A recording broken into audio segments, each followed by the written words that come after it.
کرے تم اس سے رابطہ جوڑو، بولے جو تم سے کہتے رابطہ کرے رابطہ جوڑو.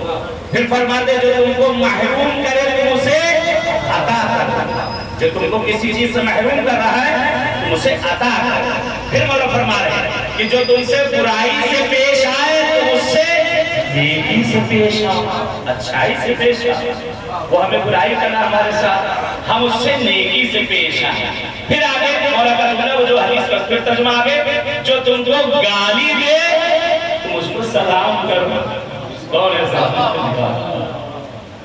دیکھیں کبھی انسان کو اگر غصہ آ جائے، غصے میں ہنسنا بڑا مزہ آتا ہے. ہنسے کبھی آپ غصے میں ہنسے، ہنس کے دیکھیں بہت مزہ آتا ہے. جب غصہ آیا ہوتا نا اور بے پناہ غصہ آ رہا ہے کہ ہنسنا شروع کر دیجیے، سامنے والا بھی پکڑا جائے گا یہ کیا کر رہا ہے.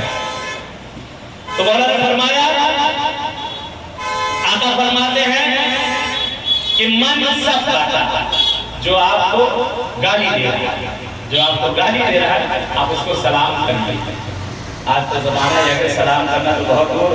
آج کل یہ کہ اگر کسی کو آپ نے سلام نہ کیا تو وہ آپ کو سلام کرے گا ہی نہیں، بلکہ